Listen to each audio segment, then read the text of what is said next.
Dillon Brooks has become the most hated player in the NBA over the past few months. But why?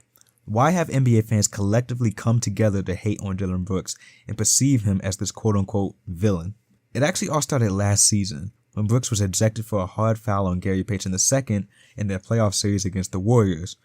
But this was only the beginning of a series of events that would transform Brooks from a regular NBA player to the most hated player in the league.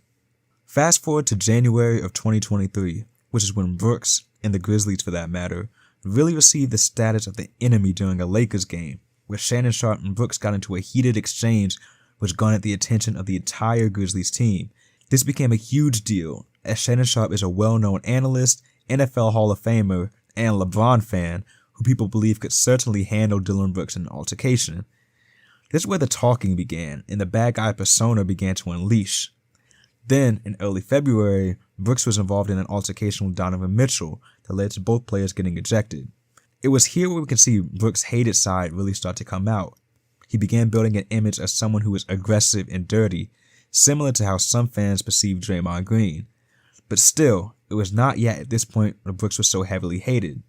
Events just began to pile up for Dillon Brooks, who shoved a cameraman during a game against the Heat and seemed to not care at all.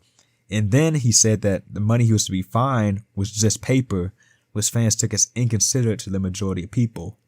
Fans began to dislike his character, on top of the fact that fans believed Brooks did not play at the level to justify his somewhat arrogant behavior. Over the course of the season, Brooks amassed a whopping 18 technical fouls, which is the most in the NBA, and was fined over $250,000. But the hate for him only deepened after his back and forth comments between him and Draymond Green. Brooks and Green got into altercations on the court, but the real drama occurred off the court when Brooks called Draymond Green's podcast cute. Draymond had his own words for the Grizzlies, claiming that they hadn't won anything, so there was no real rivalry. The beef was then set on fire when Brooks blasted Draymond, saying he didn't like Draymond at all, and essentially said that if you put Draymond on any other team but the Warriors, he would be a nobody. Draymond responded with the quite legendary response, responding to Brooks' comments line by line, boasting his own career accomplishments and calling Brooks a fan. But the main highlight of Green's response was this. If you ever wondered why the Memphis Grizzlies is not ready to compete for a championship, look no further than this idiot right here. They're actually depending on this guy to help them win a championship.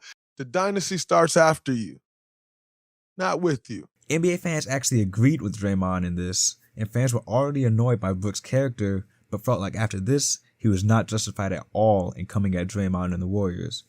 At this point, Dillon Brooks was certainly hated, and fans grew tired of constantly seeing him in the media. People wanted to see him fail, and consequently wanted to see the Grizzlies fail.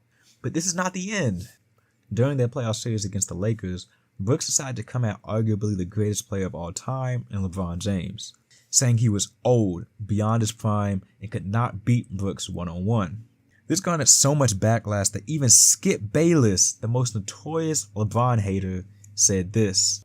I seethe over this to the point that I want LeBron to destroy this man. Because it's so out of bounds what he did. It's so uncalled for. It's so beneath the dignity of one LeBron Ramon James. Mm-hmm. At this point, everyone was fed up with Brooks' trash talk, as people felt he had absolutely nothing to back it up and was constantly blasted by media and fans. It continued when the very next game, he got ejected for hitting LeBron James in the area and blamed it on the media's perception of him for why he was ejected. And after all the altercations, comments, and events that Brooks was involved in, this was perhaps his biggest mistake. At the time I'm recording this video, the Lakers are up 2-1 on the Memphis Grizzlies, with Game 4 in LA. Although I will not discuss predictions in this video as I have in others, if the Grizzlies were to lose this series, the quote-unquote villain era of Dillon Brooks could prove to be a complete disaster, as he would have accumulated a ton of fines, a handful of ejections, and a first-round exit. There are reports that Brooks is not even wanted in Memphis, and that he could be on his way out if the Grizzlies were to lose this series. Brooks' strategy to be the bad guy and try to get in his opponent's head may just be the strategy that lowers his market value and costs his team success. Could be an absolute detriment to his career. Maybe this was all one big troll, or maybe Brooks actually believes what he was saying.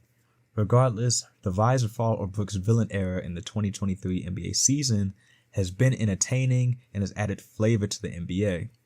It will be interesting to see whether Brooks remains in Memphis or not, and if he continues his current behavior. But until then, I appreciate you for watching, and I hope to see you in the next one. Take it easy.